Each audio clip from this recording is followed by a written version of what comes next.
สวัสดีทุกคนเนี่ยมื้อนี้แปลกตาบ่มาเด้อมาเด้อจบแล้วเด้อหับไปประกาศแล้วหลังจากที่หายหน้าหายตาไปดนเติบเกือบปีในที่สุดก็จบแล้วเนี่ยบ่แม่นน้อยธรรมดาล่ะเด้อเดี๋ยวนี้นะเป็นตำรวจน้อยแล้ว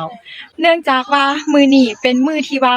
น้อยหับไปประกาศเนาะเป็นใบประกาศชั้นต้นของโรงเรียนตำรวจเดี๋ยวน้อยจะพาทุกคนเบิ่งบรรยากาศ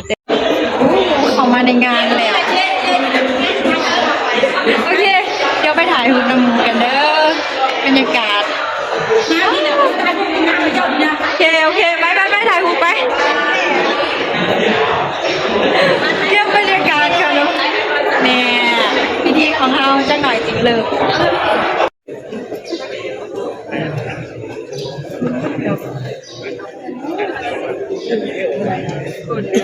กำลังเลิกงาน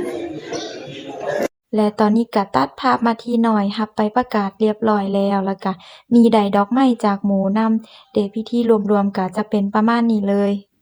ทุกคนก็คือตื่นเต้นแรงในที่สุดก็จบแล้ว1ปีที่รอคอย ตอนนี้บรรยากาศทางนอกคือญาติพี่น้องมารอท่ารับไปประกาศรับเอาลูกหลานกลับบ้านกลับเรือนเต็มเลย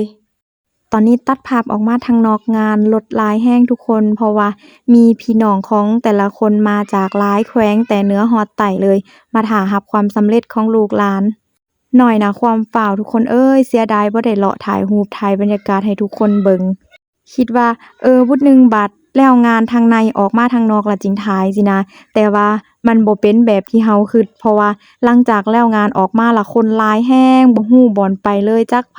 เป็นไผแบบจนบ่ได้ถ่ายรูปนำหมู่เลยหั้นนะเดะอันนี้แม่นพ่อแม่ของน้อยมาเฮานัดกันว่าอยู่ลักทุ่งเด้อสิแล้วเพิ่นก็มาท่าเฮาอยู่ลักทุ่งแล้วน้อยก็ลมโทรศัพท์ไปนำบอกสถานที่ให้หมูมาซอกหาบ่เห็นเดะพ่อแม่เพิ่นก็มีของขวัญมาให้เฮามีซองเงินซอดอกไม้แล้วก็อุ๊ยน้อยได้ใบย่องยอนำพ่อก็จับโอ๊ยเพิ่นคือจะภูมิใจแรงล่ะน้อนี่แหละทุกคนบรรยากาศรวมๆก็จะเป็นประมาณนี้เลยนี่ก็เป็นครั้งแรกของน้อยเลยที่ว่าได้รับใบประกาศอยู่ลาวที่ผ่านมาแม่นน้อยเรียนอยู่เวียดจบอยู่เวียดก็จะรับอยู่เวียดพู้นเลยอันนี้ก็ได้มาสัมผัสบรรยากาศแบบนี้ครั้งแรกก็ถือว่า